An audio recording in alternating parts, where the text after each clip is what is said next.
नमस्कार, मैं राजेश कुमार। आज हमारे साथ हैं बातचीत करने के लिए प्रॉमिस गुरु के CEO and director Kapil ji. आज हम इनसे बातचीत करने वाले हैं हेल्थ इंश्योरेंस के ऊपर। नमस्कार कपिल। नमस्ते राजेश जी। कपिल जी, हम ये जानना चाहेंगे कि हेल्थ इंश्योरेंस क्या होती है और ये आज की डेट में क्यों जरूरी है, आज के वक्त में। ठीक है राजेश जी, सबसे पहले मैं आपके सभी व्यूअर्स को धन्यवाद देता हूँ और नमस्कार। हेल्थ इंश्योरेंस एक बड़ा अच्छा सब्जेक्ट है। आपने जैसे पूछा हेल्थ इंश्योरेंस क्या है। हेल्थ इंश्योरेंस बेसिकली एक ऐसी गारंटी होती है कि हेल्थ इंश्योरेंस एक ऐसा सब्जेक्ट है कि हम लोग अक्सर अपनी जो सेविंग होती है वो फैमिली की जो सेविंग होती है, चाहे वो लाइफ इंश्योरेंस करते हैं, हम कहीं छोटी मोटी सेविंग करते हैं,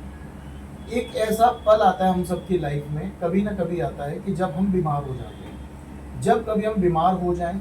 और वो बीमारी हमारी थोड़ी सी नहीं थोड़ी ज़्यादा बड़ी हो जाए, तो उस वक्त पे हमें एक ऐसी कवरेज चाहिए होती है, एक ऐसा सपोर्ट फंक्शन चाहिए होता है जिसके तहत हमारे अस्पताल में होने वाले खर्चे वो काफ़ी हद तक, या मैं ये कह सकता हूँ कि 100% तक हमारा को एक कवरेज मिले, जो 100% कवर जो होता है वो इंश्योरेंस कंपनी उसको कवर करे। ये आपने कहा कि ये ज़रूरी क्यों होता है। सर, ये मैं तो गवर्नमेंट से भी रिक्वेस्ट करता हूँ कि जैसे बाहर कंट्रीज में होता है, इसे भारतवर्ष में भी मैंडेटरी कर देना चाहिए, जैसे हम जनरल इंश्योरेंस में देखते हैं। क्योंकि अक्सर एक अस्पताल का बिल किसी को बैंक करप्ट करने के लिए काफ़ी होता है। क्योंकि आज की डेट में आप देखिए, जैसे कोविड का समय आया था, जैसे और भी कभी गंभीर कंडीशंस आती हैं, तो अक्सर हम लोगों को पता नहीं होता कि बीमारी की जो शुरुआत है वो कब हुई। हमें पता नहीं होता कि इस बीमारी के ऊपर हमारा क्या खर्चा हो जाएगा। तो हमें थोड़ा बहुत पैसा, जैसे हम आमतौर पे सेविंग करते हैं, हमें अपनी हेल्थ इंश्योरेंस को भी एक छोटा सा सेविंग प्लान समझ के ही कवर करना चाहिए। क्योंकि अगर कोई ऐसा पल हमारे जीवन में आया जब हमें अस्पताल जाना पड़े, तो अस्पताल में होने वाले खर्चे जो कि बहुत बड़े हो सकते हैं, जो बहुत ज़्यादा बड़े हो सकते हैं, विकराल हो सकते हैं, जो हमारी पूरे जीवन की पूंजी को नष्ट कर सकते हैं, उसको कवर करने के लिए हमारे पास हेल्थ इंश्योरेंस का होना अति आवश्यक है, मैंडेटरी है सर, एक तरह से मैं कह सकता हूँ। और कपिल जी, जैसे कोई इंश्योर्ड या बीमा धारक जी हेल्थ इंश्योरेंस करवाता है, जी सर। तो उसे हेल्थ इंश्योरेंस करवाते वक्त क्या क्या सावधानियां रखनी चाहिए, जी किन किन बातों का ध्यान रखना चाहिए? क्योंकि कई बार हम देखते हैं कि बहुत प्रॉब्लम्स आती है, हेल्थ इंश्योरेंस तो करवा लेते हैं, जी लेकिन बाद में जब क्लेम का टाइम आता है या हॉस्पिटल पहुंचता है पेशेंट्स, तो वो क्लेम क्लियर नहीं आता है या प्रॉब्लम्स आती हैं, जी तो वो प्रॉब्लम्स ना आए इंश्योर्ड के साथ या बीमा धारक के साथ, तो उसे क्या क्या बातें ध्यान में रखनी चाहिए? राजेश जी, मैं आप लोगों को आपको बताना चाहता हूँ कि जब भी कोई व्यक्ति पॉलिसी लेता है, और स्पेशली हेल्थ इंश्योरेंस, वैसे तो ये नियम सभी इंश्योरेंस के लिए फॉलो करता है, बट हमारा सब्जेक्ट आज का हेल्थ इंश्योरेंस है। तो जब भी हम कभी हेल्थ इंश्योरेंस लें, तो हेल्थ इंश्योरेंस लेते वक्त हमें कुछ चीज़ों का ध्यान रखना चाहिए। पहला, अगर हमने कभी कोई इलाज कराया है या मेरे साथ कोई कंडीशन है, जैसे मेरे को कोई डायबिटीज़ हो सकता है, अस्थमेटिक हो सकता हूँ, मेरे को कोलेस्ट्रॉल हो सकता है, बीपी हो सकता है, या मैंने पास्ट में कभी भी कोई इलाज करवाया है, तो उसका जिक्र मुझे पॉलिसी लेते वक्त कंपनी को बताना चाहिए। इससे क्या होता है कि कंपनी को मेरी कंडीशंस के बारे में पहले से पता है, तो मेरी सबसे बड़ी जो चैलेंज होगा कि क्लेम के वक्त पे कोई कंपनी मेरा क्लेम रिजेक्ट ना कर दे। इस वजह से अगर मेरे साथ कोई कंडीशन है, तो मैं पहले ही कंपनी को क्लियर कर दूं, सो दैट कि भविष्य में जिस वक्त पे मेरे साथ क्लेम वाली कंडीशन आएगी, उस वक्त पे कोई ऐसी परेशानी मेरे या मेरे परिवार को देखने को ना मिले। इसलिए हमारे लिए हेल्थ इंश्योरेंस लेते वक्त ये जानकारी लेना ज़रूरी है। दूसरा महत्वपूर्ण बिंदु क्या कहता है कि जब भी हम हेल्थ इंश्योरेंस पॉलिसी लें, तो हमें सबसे पहले कुछ बहुत इंपॉर्टेंट चीज़ों के ऊपर ध्यान देना चाहिए कि क्या ये पॉलिसी मेरे लिए उपयुक्त है, क्या जो मैं बेसिक इंश्योरेंस कवरेज ले रहा हूँ, क्या मेरी ज़रूरत के हिसाब से, जिस शहर में मैं रहता हूँ उसकी मेडिकल कॉस्ट के हिसाब से क्या वो कवरेज प्रॉपर है, या फिर जो प्रोडक्ट मैंने लिया उसमें किसी तरह की कोई बंदिश तो नहीं है। बंदिश से मेरा मतलब ये है राजेश जी, जैसे कि रूम के ऊपर कोई लिमिट तो नहीं है, किसी आईसीयू के ऊपर कोई लिमिट तो नहीं है, किसी इलाज स्पेसिफिक के ऊपर कोई लिमिट तो नहीं है। तो मुझे पॉलिसी लेते वक्त अपनी पॉलिसी को पूरी तरह से देखना है कि क्या ये पॉलिसी मेरे लिए बिल्कुल उपयुक्त है, इसमें किसी भी तरह की डिडक्शन तो नहीं है। और अगर कोई ऐसी पॉलिसी हम कभी भविष्य में ले लें जिसमें इस तरीके के कुछ कट्स लगे हों, क्योंकि पॉलिसी लेते वक्त हम अक्सर ध्यान नहीं दे पाते, या कोई सेल्स पर्सन भी हमें कभी कभी वो चीज़ अवॉइड कर जाते हैं, तो हमें इस चीज़ का as a consumer, as a life insured, as a बीमा धारक, हमें इस चीज़ का ध्यान रखना चाहिए कि जब हम पॉलिसी ले रहे हैं तो उसमें इस तरीके की किसी भी जो कंडीशंस हैं वो पॉलिसी में एप्लीकेबल ना हो। कपिल जी, नाम जानना चाह रहे हैं कुछ टर्म्स, जैसे सम एश्योर्ड क्या होता है, क्योंकि जो बीमा धारक है उसे मालूम नहीं चलता सम एश्योर्ड का मीनिंग क्या होता है। जी सर, सम इंश्योर्ड का मतलब ये होता है कि जितने का रिस्क मैंने कंपनी से लिया,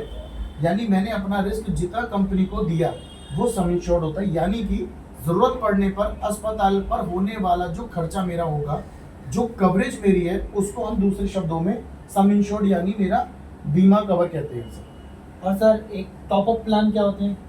टॉप अप प्लान क्या होता है सर कि टॉप अप एक इस तरीके का एड ऑन फीचर होता है, एक तरह से ये सेपरेट पॉलिसी होती है, मैं इसको एड ऑन फीचर नहीं बोलूंगा। जब मेरी बेस इंश्योरेंस पॉलिसी अगर मान लीजिए 10 लाख रुपए की है, आज उसकी कॉस्ट 10 लाख रुपए थी, लेकिन भविष्य में मुझे ऐसा लगे कि मेरे को अपनी कवरेज को एनहेंस करना चाहिए, मुझे अपनी कवरेज को थोड़ा बढ़ाना चाहिए, तो मैं 10 लाख रुपए उसमें और एड ऑन कर सकता हूँ, 20 कर सकता हूँ, अप टू मैं 1 CR 2 CR तक अपनी कवरेज को बढ़ा सकता हूँ। और उसमें मेरा जो प्रीमियम है वो बेसिक इंश्योरेंस पॉलिसी के मुकाबले थोड़ा कम रहता है।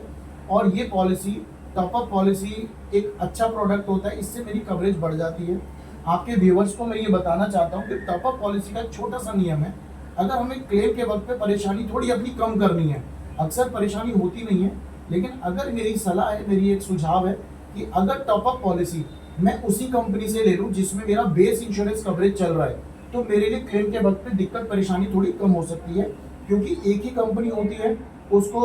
जो कवरेज एग्जॉस्ट लेटर मिलता है वो दूसरी कंपनी से मिलने में समय ना लगे, एक ही कंपनी होगी, एक ही TPA होगा, एक ही सपोर्ट फंक्शन होगा, तो आपके क्लेम को थोड़ा सा आसानी से प्रोसेस करने में मदद मिलेगी। और सर कई बार हम ये सोचते हैं कि कैपिंग होती है जी, ये कैपिंग क्या होती है? कैपिंग सर बेसिकली मैं आपको बताऊं, कैपिंग का मतलब ये होता है कि कुछ लिमिटेशन। अक्सर क्या होता है कि हमें हेल्थ इंश्योरेंस पॉलिसी में थोड़ा सा ऐसा लगता है कि मेरा प्रीमियम ज़्यादा है, जी। ऐसा लगता है हमको हर बार, मोस्ट ऑफ द टाइम ऐसा फील होता है कि मेरा शायद ये 50,000 रुपये का प्रीमियम ज़्यादा लग रहा है या मेरा कम लग रहा है, ठीक है। और मैंने अपनी पॉलिसी, मेरी ग्रुप इंश्योरेंस भी मान लीजिए मेरे ऑफिस से चल रही है या किसी और सेक्टर से चल रही है, तो वहाँ पर क्या होता है कि मैंने अपनी पॉलिसी में कुछ डिडक्शन स्वयं लगा ली, ठीक है, या फिर कंपनी ने कुछ ऐसा प्रोडक्ट डिजाइन किया जिसमें रूम के ऊपर लिमिट हो सकती है या किसी विशेष इलाज के ऊपर लिमिट हो सकती है, जैसे कैटरेक्ट के ऊपर या जॉइंट रिप्लेसमेंट के ऊपर अक्सर कुछ लिमिटेशन देखी जाती है। तो ये लिमिटेशन कभी कभी अच्छे के लिए होती है कि मैं अपना प्रीमियम थोड़ा सा कम करना चाहता हूँ, मैं अपना डिडक्शन लेना चाहता हूँ। इससे क्या होगा कि मैं अगर चाहूँ तो मेरा प्रीमियम थोड़ा कम हो जाए, जिसमें मैं अपनी पॉलिसी में कुछ डिडक्शन लगा लूँ, या फिर कंपनी ही कुछ ऐसा प्रोडक्ट डिजाइन करे जिसमें कुछ सब लिमिट या लिमिट हो, तो सर हम उसको दूसरे शब्दों में डिडक्शन ही कहते हैं। और सर को पेमेंट सर को पेमेंट का आधार ये होता है कि जब भी मेरा जो भी बिल बनेगा अस्पताल का, मान लीजिए एग्जाम्पल के तौर पे मैं मानता हूँ कि मेरी एक ऐसी पॉलिसी जिसमें 10% पैसा कंपनी कस्टमर से लेगी, यानी कि अगर मेरा 1 लाख रुपए का बिल बनता है तो 10% को पेमेंट मुझे, यानी 10,000 रुपये कंपनी को, मतलब अस्पताल को ऐसे बिल के टाइम पर देना पड़ेगा। ये को पेमेंट होती है। आप इस को पेमेंट को अपने कुछ एडिशनल प्रीमियम से हटा भी सकते हैं, और अगर आपकी पॉलिसी में कोई को पेमेंट है तो सिर्फ वो केवल बिल के ऊपर नहीं होती है, वो डॉक्टर की विजिट के ऊपर, आपके रूम के ऊपर, बहुत सारी चीज़ों के ऊपर को पेमेंट का मानना होता है कि बहुत सारी चीज़ें होती है जिसमें को पेमेंट अपना रोल प्ले करती है। इनडायरेक्टली अगर मैं अपने कस्टमर्स को थोड़ी सिंपल बात में बताऊं तो को पेमेंट का मतलब होता है कि मैं वो पैसा, वो पोर्शन जो मैं अपने क्लेम में दूंगा, चाहे वो 10% हो चाहे वो 20% हो, इससे मेरा जो प्रीमियम है थोड़ा कम हो जाता है। सर आपका कहने वाला है कि वो जो इंश्योर्ड है या बीमा धारक है वो चुन सकता है कि इतना मैं पे करूँ, वो चुन भी सकता है और कुछ पॉलिसी में बाय डिफॉल्ट होता भी है। और उससे जो बेनिफिट है उससे क्या बेनिफिट होता है? उसका बेनिफिट राजेश जी, उसका बेनिफिट क्या होता है? उसका बेनिफिट बेसिकली 2 टर्म्स में होता है। एक तो मॉनेटरी टर्म्स में होता है कि भाई मान लीजिए मैं 60 या 60 से ज़्यादा का हूँ और मैं अगर को पेमेंट वाला प्रोडक्ट नहीं ले रहा हूँ, तो को पेमेंट में क्या होता है कि मेरा जो प्रीमियम है वो थोड़ा सा एज कम्पेयर टू दूसरे प्लान के मुकाबले थोड़ा कम हो जाता है। और अगर मैं कहता हूँ कि नहीं यार मुझे को पेमेंट नहीं चाहिए, तो मेरा प्रीमियम थोड़ा सा एड ऑन करके थोड़ा बढ़ के मेरी पॉलिसी में कोई लिमिट सब लिमिट को पेमेंट नहीं होती। और सर एक बहुत इंपॉर्टेंट क्वेश्चन है, हमने अक्सर देखा है प्रॉब्लम फेस करते हुए इंश्योर्ड पर्सन को, कि उन्हें ये नहीं मालूम चलता कि उनका हॉस्पिटल उस नेटवर्क में है या नहीं है, मतलब कंपनी जो हॉस्पिटल है उस कंपनी के साथ जुड़ा हुआ है या नहीं जुड़ा हुआ है। जी सर ये या ना उसके पैनल पे है या नहीं? बिल्कुल सही है सर, ये जो पैनल और डी पैनल है ये कंपनी और हॉस्पिटल के बीच का एक पार्ट होता है। आज जो हॉस्पिटल नेटवर्क में है ज़रूरी नहीं है कि अगले साल रिन्यूअल के वक्त पे होगा। तो आपके पास, हमारे सभी कस्टमर्स के पास, हमारी जितनी भी कंपनी के साथ हम काम करते हैं, वो हर महीने की 1 तारीख को अपने पैनल की लिस्ट भेजते हैं जो अस्पताल पैनल में हैं, और जो डी पैनल हो गए उनकी भी लिस्ट जाती है। तो जब भी कभी कोई ऐसा वक्त आ जाए हमारी लाइफ में, हमारे वक्त ऐसा कोई समय आ जाए जब हमें अस्पताल जाना हो, तो हमें मेक श्योर करना है कि हम अपने जो बीमा सलाहकार है, ठीक है, उनसे एक बार सलाह कर लें कि भाई ये अस्पताल नेटवर्क में है कि नहीं। और अगर कोई ऐसा वक्त आ जाए कि मौका ही नहीं मिला, ऑल अ सडन कोई ऐसी बात हो गई, तो उसमें एनीवेयर कैशलेस की फैसिलिटी हर कंपनी अपनी पॉलिसी में देती है सर। मतलब अगर वो ऐसे हॉस्पिटल में चला जाता है जो नेटवर्क में नहीं है, पैनल पे नहीं है, तो वो उस हॉस्पिटल में चला जाता है, तो बीमा कंपनी कैशलेस फैसिलिटीज उससे बिल्कुल देगी सर, क्योंकि हमारे पास कुछ प्रोडक्ट्स ऐसे हैं, अगर आपके जो व्यूअर्स हैं अगर हमसे कोई पॉलिसी परचेज करते हो तो एनीवेयर कैशलेस, उनको किसी नेटवर्क की जरूरत नहीं है, अगर कि नेटवर्क में है कि नहीं है, लेकिन ऑल सडन अगर कोई बात हो जाती है तो कोई भी हॉस्पिटल आपको कैशलेस फैसिलिटी देगा, जो हमारे तरफ से हम सपोर्ट करते हैं, क्योंकि हम आपके कस्टमर को या अपने कस्टमर को हम हेल्थ इंश्योरेंस सेल नहीं करते हैं, उनकी काउंसलिंग करते हैं। इसी तरीके से हम उनको सारी चीज़ें बताते हैं कि पॉलिसी लेते वक्त, पॉलिसी के बाद, रिन्यूअल के वक्त उनको क्या क्या चीज़ें ज़रूरत होती है वो कंपनी को बताते हैं, और ये सारी अपडेट हमारी तरफ से भी निरंतर हर महीने कस्टमर्स के पास जाती है सर। और सर एक क्वेश्चन ये है कि फैमिली में काफ़ी मेंबर्स होते हैं,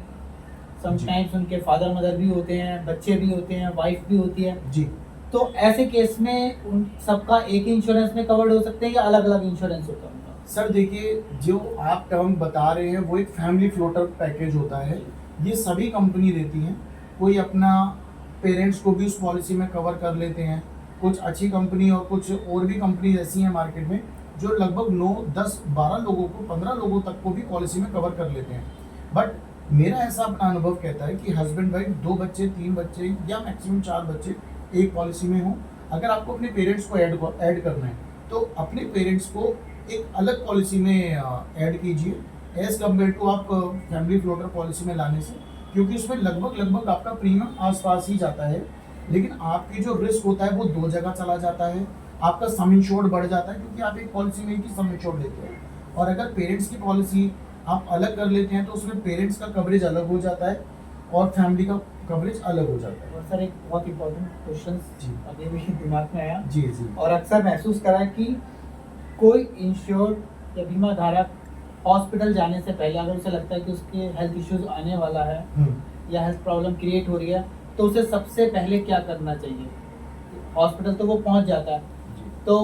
उसे कहाँ पर जाना चाहिए कि उसका क्लेम क्लियर हो जाए? सर देखिए, जब भी ना ये मेडिकली टर्म बड़ी अच्छी है और आजकल जितनी भी कंपनी है वो हमेशा अपने कस्टमर से रिक्वेस्ट मोड पे भी बात करती है और हमेशा ये एडवाइस भी करती हैं कि जब भी कोई कंडीशन हो तो सबसे पहले आप किसी अपने आसपास के फैमिली डॉक्टर को दिखाएं,